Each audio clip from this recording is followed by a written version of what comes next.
বিসমিল্লাহির রহমানির রহিম।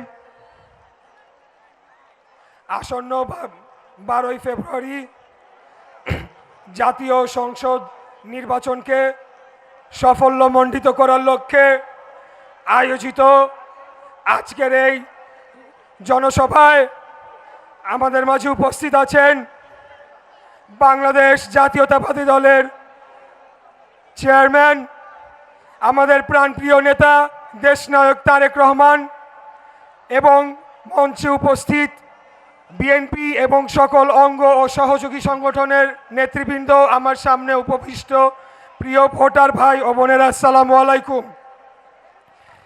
প্রিয় উপস্থিতিবৃন্দ, আজকে আমার জীবনের একটি বড় স্বপ্ন সেটি পূরণ হতে চলেছে। সেটার জন্য আমি মহান আল্লাহর দরবারে শুকরিয়া জানিয়ে আমার বক্তব্য শুরু করছি। আমার নেতা দেশনায়ক তারেক রহমানের উপস্থিতিতে এরকম একটি জনসভায় বক্তব্য রাখব, সেই স্বপ্ন আমি বহুদিন ধরে দেখেছি।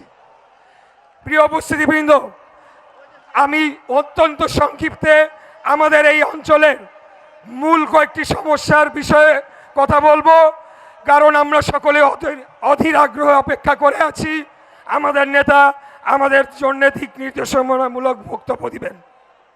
আমি প্রথমেই বলতে চাই, বর্তমানে আমাদের এই অঞ্চলের 1 নম্বর সমস্যা, যেটি আমরা যেখানেই যাচ্ছি সেখানেই বিভিন্ন শ্রেণী পেশার জনগণ আমাদের কাছে বলছে, গ্যাসের তীব্র সংকট। এই সংকটের কারণে সাধারণ জনগণের দৈনন্দিন জীবনযাত্রা নির্বাহ করা দুর্বিষহ হয়ে পড়েছে। বিশেষ করে যারা গৃহিণীরা আছেন তাদের জন্য এই সমস্যাটি আরও তীব্র। তাই আমি আপনাদের কথা দিতে চাই আমার নেতার সামনে, ইনশাল্লাহ আগামী 12ই ফেব্রুয়ারি আপনারা আমাদেরকে ধানের শীষ মার্কায় বিপুল ভোটে জয়লাভ করিয়ে রাষ্ট্র পরিচালনার দায়িত্ব দিবেন। ইনশাল্লাহ আমরা আপনাদের গ্যাস সংকট অবশ্যই নিরসন করব।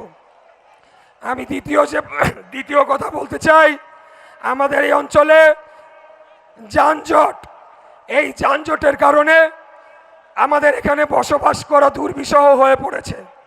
ঘন্টার পর ঘন্টা আমরা যানজটে বসে আছি, কর্মঘণ্টা নষ্ট হচ্ছে, বায়ু দূষণ হচ্ছে এবং এই রকম একটি প্রতিদিন ঘন্টার পর ঘন্টা যানজটে বসে থাকলে অনেকের মানসিক সমস্যা পর্যন্ত হয়ে যাচ্ছে। আমি আপনাদের কথা দিতে চাই, ইনশাল্লাহ আগামী দিনে যদি আমরা আপনাদের ভোটে নির্বাচিত হয়ে সরকার গঠন করতে পারি, তাহলে আমরা গণপরিবহনে যে বিশৃঙ্খলা রয়েছে সেটিকে নিরসন করব।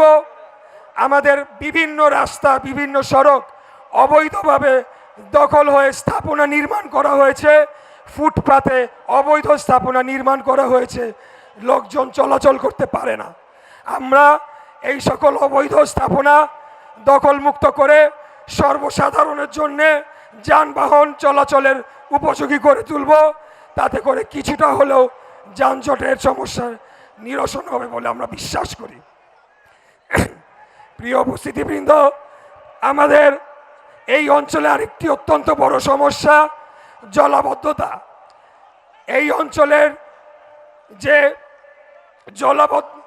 অঞ্চলের যে ড্রেনেজ সিস্টেম রয়েছে তা অত্যন্ত পুরনো এবং যেই ক্যাপাসিটিতে এটিকে নির্মাণ করা হয়েছিল তার চেয়ে বহুগুণ বড় বহুতল ভবন নির্মিত হয়েছে এবং এই ড্রেনেজ সিস্টেমের বিভিন্ন জায়গায় সলিড ওয়েস্ট ডাম্পিংয়ের কারণে বিভিন্ন জায়গায় প্রতিবন্ধকতা সৃষ্টি হয়ে রয়েছে।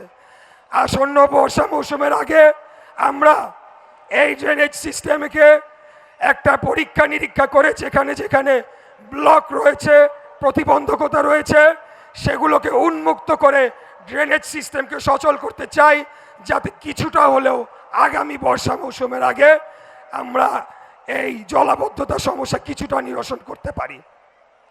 প্রিয় উপস্থিতিবৃন্দ, আমি শেষ পয়েন্টটি বলবো, যেহেতু আমি একটু সমস্যা হচ্ছে কথা বলতে, আমরা আমাদের নেতার বক্তব্য শুনব। আপনারা জানেন আমাদের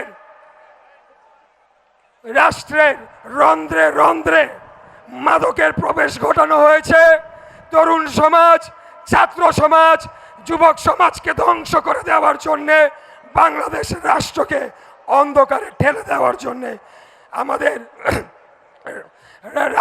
রাষ্ট্রীয় পৃষ্ঠপোষকতায় মাদকের প্রবেশ ঘটানো হয়েছিল।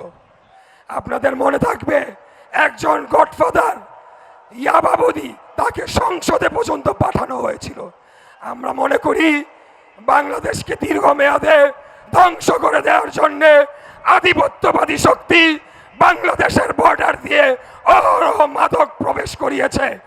আমি ইনশাল্লাহ আপনাদের কথা দিতে চাই, আমার নেতার আশীর্বাদ যদি থাকে, আমাদের এই অঞ্চলে কোন মাদক ব্যবসায়ীকে আমরা থাকতে দেব না। তাদেরকে সমূলে উৎপাদন করে বাংলাদেশকে মাদক মুক্ত করা হবে।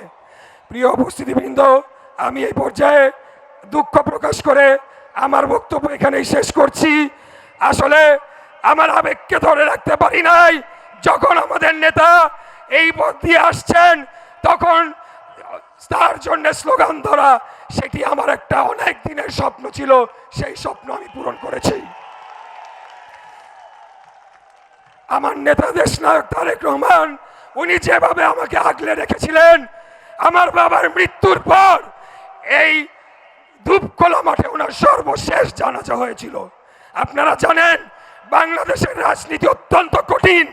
আমার কোনো অভিভাবক ছিল না, একমাত্র আমার নেতা দেশনায়ক তারেক রহমান আমার মাথার উপরে উনি ছায়া দিয়েছিলেন বিধায় আমি যতটুকু পেরেছি রাজনীতিতে অবদান রাখার চেষ্টা করেছি। আমৃত্যু জনগণের জন্য, দেশ ও জাতির কল্যাণে কাজ করে যাব ইনশাল্লাহ। এই বলে আমার বক্তব্য শেষ করছি। খোদাহাফেজ। বাংলাদেশ জিন্দাবাদ। বাংলাদেশ জাতীয়তাবাদী দল জিন্দাবাদ। ধন্যবাদ সকলকে।